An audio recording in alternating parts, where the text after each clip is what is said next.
It is one of the most cinematic handoffs in ancient history.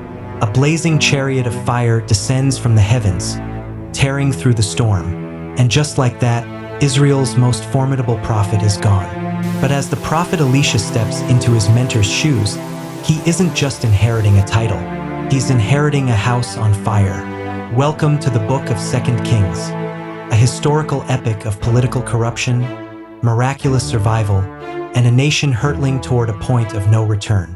If 1 Kings was about the fracture of a kingdom, 2 Kings is about the fallout. The narrative splits its focus between two distinct tracks: the miraculous ministry of Elisha and a chaotic line of monarchs who just can't seem to get it right.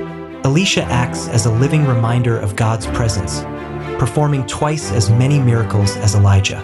He feeds the hungry, heals foreign generals, and blinds entire enemy armies.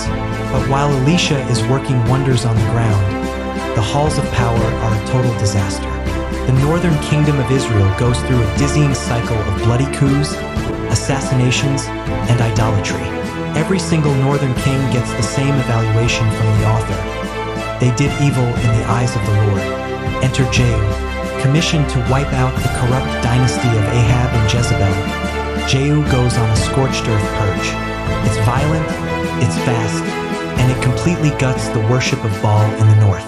But Jehu's revolution is a tragic paradox. He destroys the foreign idols, but keeps the golden calves.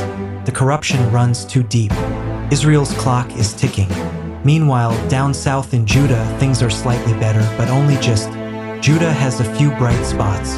Kings like Hezekiah, who trusts God when the brutal Assyrian Empire literally comes knocking at the gates of Jerusalem. In one night, an entire invading army is mysteriously devastated, and Jerusalem survives. But you can only cheat gravity for so long. In 722 BC, the northern kingdom's time runs out. The Assyrian Empire swallows Israel whole, scattering the 10 northern tribes into distant lands. The author stops the narrative cold here to explain why. This wasn't just a military defeat, it was a spiritual collapse. They forgot the God who rescued them from Egypt. Judah gets one last chance.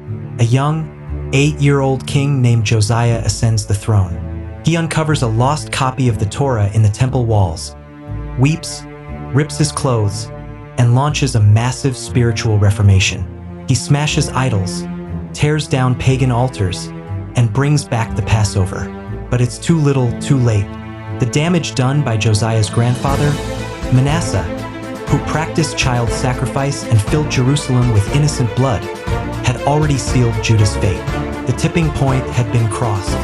In 586 BC, the final blow lands.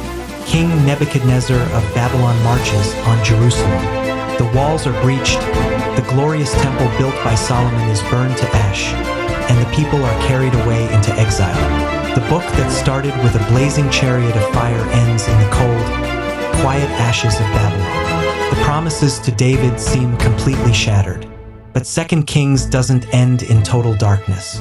The very last sentences offer a bizarre, subtle glimmer of hope. Jehoiakim, the exiled king from the line of David, is released from a Babylonian prison.